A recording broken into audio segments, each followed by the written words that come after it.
Masjid Al-Iqtiqad Ketaran Raya rahimahullah.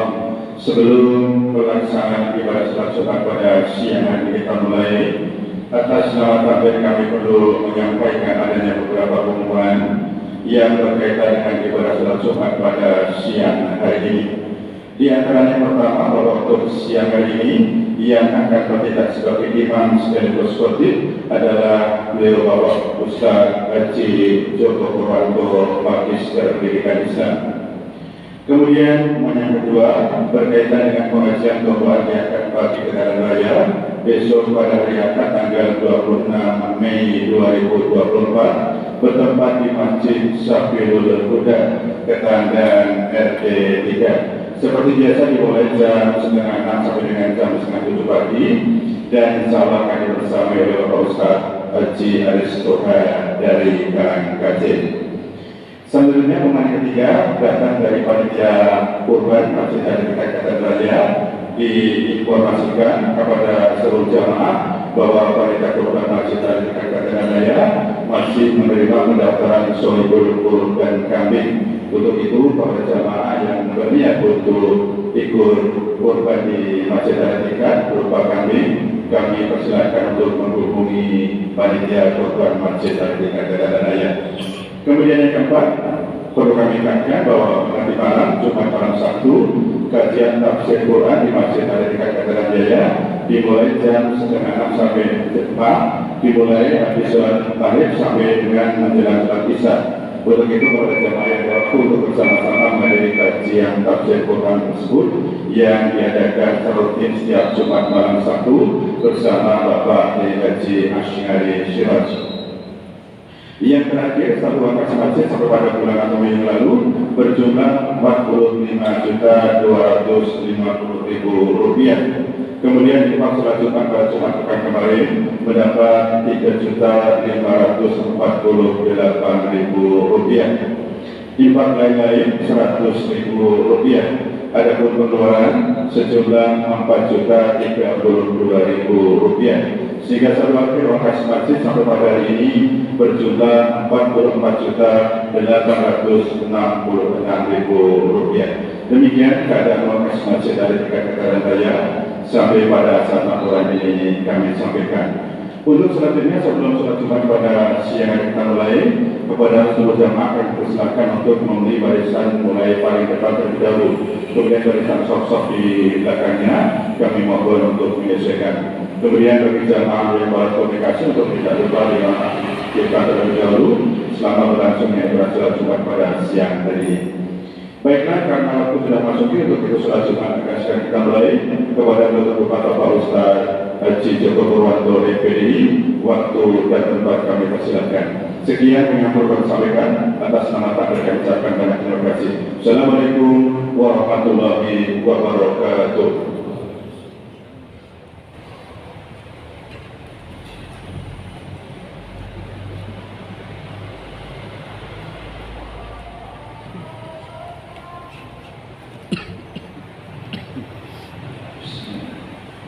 Assalamualaikum warahmatullahi wabarakatuh.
Alhamdulillah nahmaduhu wa nasta'inuhu wa nastaghfiruh wa na'udzu billahi min shururi anfusina wa min sayyiati a'malina may yahdihillahu fala mudilla lahu wa may yudlil fala hadiya lahu asyhadu an la ilaha illallah wahdahu la syarika lahu wa asyhadu anna Muhammadan 'abduhu wa rasuluh. Allahumma shalli wa sallim wa barik ala Muhammad wa ala alihi wa sahbihi wa man wala amma ba'd. Fa ya ibadallah usikum wa nafsi bi taqwallah faqad fazal muttaqun. Wa qala Allah ta'ala fil Qur'anil Karim أعوذ بالله من الشيطان الرجيم إنا أعطيناك الكوثر فصل لربك وانحر إن شانئك هو الأبتر. Ma'asyiral muslimin sidang jamaah salat Jumat rahimakumullah. Apabila kita membuka Al-Quran, maka kita akan menemukan beberapa nama surat yang nama-nama itu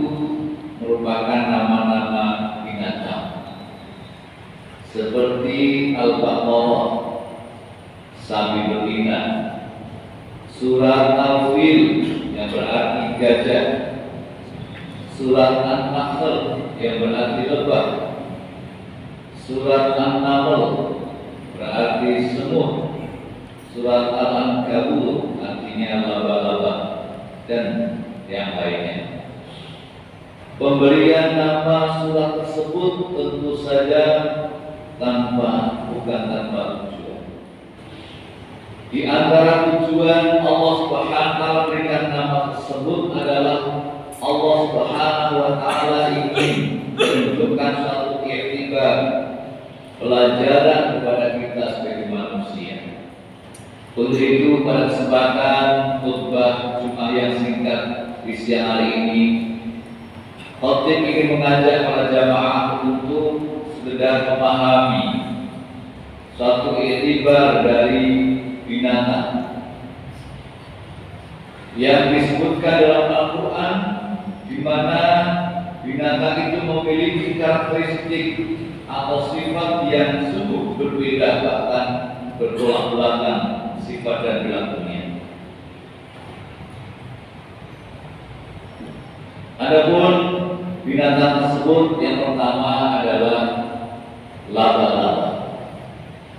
Laba-laba dalam Al-Quran disebutkan sebagai Al-Ankabut, surat yang ke-29. Allah Subhanahu wa taala menamai surat Al-Ankabut dengan kalimat tunggal atau isim mufrad, bukan dengan kata jamak. Hal ini menunjukkan bahwa ada satu iktibar dari nama ini, bahwa penyebutan nama Al-Ankabut adalah laba-laba, seakan-akan Allah Subhanahu wa taala ingin memberitahukan kepada kita semua bahwa laba-laba itu memiliki karakteristik, memiliki sifat individualistik dan egoistik. Apabila kita amati kehidupan laba-laba, maka kita akan menemukan bahwa hidup laba-laba selalu menyendiri, tidak mau berkawan, bahkan selalu bermusuhan satu dengan yang lainnya.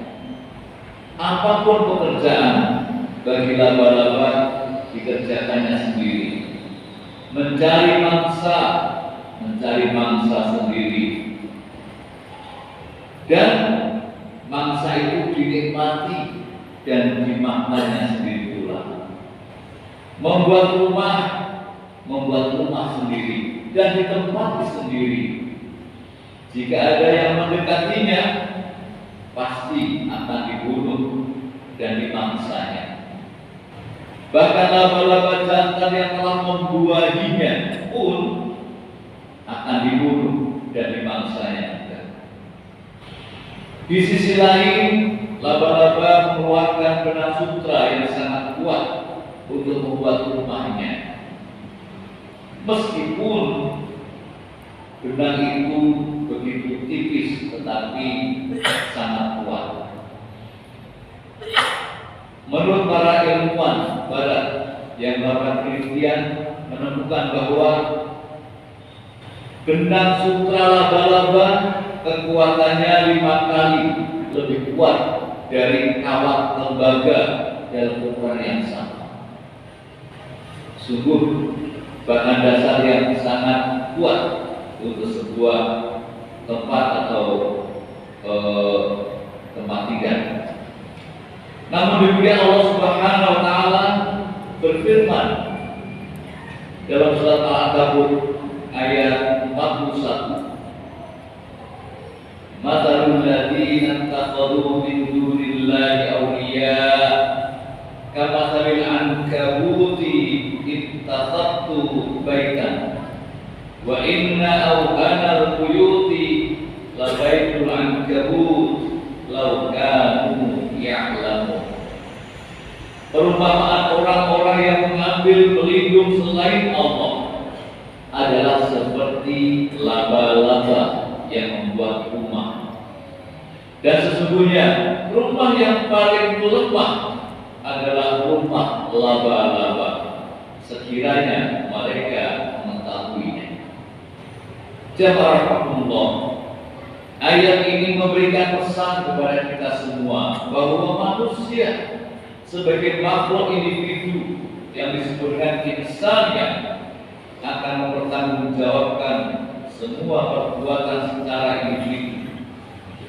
Siapapun yang menggantungkan, menyandarkan diri atau menghambakan diri pada selain Allah Ta'ala, seperti kepada kekayaan materi, pada kedudukan, pangkat, jabatan, dan lain-lain, maka demi Allah, walaupun hidupnya berlimpah harta, memiliki rumah, kendaraan yang mewah, yang dibuat dari bahan dasar material yang serba berkualitas, kuat dan mewah, sesungguhnya hidup mereka tidak akan tenang. Dengan kata lain, hidup mereka akan selalu resah gelisah, penuh dengan kekhawatiran dan ketakutan, dan hidupnya tidak tetap. Maka ada istilah hidupnya kalau kabut, berasal dari kata kal-ankabut, artinya seperti laba-laba yang penuh kebencian dan jauh dari kasih sayang. Jamaah Allah, meskipun bahan dasar rumah laba-laba adalah benang sutra terkuat, tetapi rumah yang dibangun laba-laba sangatlah rapuh dan lemah, dan fungsinya pun sangat terbatas. Benang sutra laba-laba tidak bisa diproduksi secara massal dalam jumlah yang banyak, sebab hidup laba-laba bersifat dan berkarakter individualistik dan egoistik. Mereka hidup saling bermusuhan dan saling memaksa satu sama lain. Ini sebuah pembelajaran bagi kita semua bahwa siapapun, sepandai apapun, setinggi apapun ilmu yang kita miliki, jika orientasi hidupnya individualistik dan egoistik, maka hidup kita akan sia-sia, akan tak berguna, akan lemah sebagaimana laba-laba. Karena kita sebagai manusia, sekuat apapun, sepandai apapun, setinggi apapun ilmu kita tidak akan mampu menyelesaikan dan mengatasi persoalan, mengatasi urusan dan masalah kita sendiri. Kita pasti membutuhkan kehadiran orang lain. Jamaah rahimahullah. Adapun yang kedua adalah makhluk yang kedua atau hewan yang kedua dalam Al-Quran adalah semut, namlah, dan lebah nahwah. Surat An-Nahl, surat yang ke-16, surat An-Naml yang berarti semut, surat yang ke-27, merupakan sebagian dari nama hewan yang dijadikan nama surat dalam Al-Quran. Kedua makhluk tersebut memiliki karakteristik yang bertolak belakang dengan laba-laba yang individualistik dan egoistik. Lebah dan semut merupakan makhluk kolektif yang selalu kompak dan bekerja sama satu dengan yang lainnya ketika melakukan suatu pekerjaan. Nama surat An-Nahl dan An-Naml merupakan kata majmuk atau jamak. Ini seakan ingin menunjukkan iktibar bahwa kehidupan lebah dan semut adalah hidupnya kolektif, suka bergotong royong, saling bekerja sama, dan saling menjaga dengan memberikan informasi kepada golongannya jika ada sesuatu yang berbahaya dan mengancam eksistensinya. Dan apabila kita amati kehidupan lebah dan semut, memang demikianlah kehidupannya. Allah Subhanahu wa taala berfirman dalam surat An-Naml ayat 18-19 yang artinya, hingga ketika sampai di lembah Semut, Ratu Semut berkata, "Wahai para semut, masuklah ke dalam sarangmu agar kamu tidak diinjak oleh Sulaiman dan bala tentaranya." Sedangkan mereka tidak menyadarinya. Allah Subhanahu wa taala dalam Al-Qur'an menegaskan dalam surat An-Nahl ayat 68 69 yang artinya, "Dan Tuhanmu mengilhamkan kepada lembah, buatlah sarang di gunung-gunung, di pohon-pohon kayu, dan di tempat-tempat yang dibuat manusia. Kemudian makanlah dari segala macam buah-buahan, lalu tempuhlah jalan Tuhanmu yang telah didekatkan bagimu. Dari perut lembah itu keluar minuman madu yang bermacam-macam warnanya. Di dalamnya terdapat obat yang menyembuhkan bagi umat manusia. Sungguh yang demikian itu terdapat tanda-tanda kebesaran Allah bagi orang-orang yang berpikir." Jamaah salat Jumat rahimahullah, kita manusia diciptakan oleh Allah Subhanahu wa taala mempunyai dua sisi, dua dimensi sekaligus. Yakni satu sisi manusia diciptakan sebagai makhluk individual dengan sebutan al-insan. Sisi yang lain manusia diciptakan sebagai makhluk sosial dengan sebutan an-nas. Indikasi manusia sebagai makhluk individu dengan sebutan al-insan terungkap bahwa semua kata ganti atau isim dhamir yang disandarkan kepada kata al-insan itu berbentuk tunggal atau mufrad. Karena itu manusia secara individu memiliki sifat, memiliki karakter yang berbeda-beda satu dengan yang lainnya, walaupun lahir dari satu rahim yang sama, bahkan keadaan-keadaan kembar sekalipun. Sebagai makhluk individu atau al-insan, manusia ditaklif secara individu. Manusia bertanggung jawab atas perbuatannya sendiri-sendiri. Baik buruk perbuatan manusia akan dipikul secara sendiri-sendiri. Allah berfirman, "Alla taziru waziratu wizra ukhra, wa an laysa lil insani illa ma sa'a, wa anna sa'yahu sawfa yura." Bahwa seseorang yang berdosa tidak akan memikul dosa orang lain, dan bahwa manusia atau al-insan hanya memperoleh apa yang telah diusahakannya, dan sesungguhnya usaha itu kelak akan diperlihatkan kepadanya. Surat An-Najm ayat 38 sampai dengan 40. Allah kemudian juga berfirman dalam surat Al-Isra ayat 13-14 yang artinya, "Dan setiap manusia atau al-insan telah kami kalungkan catatan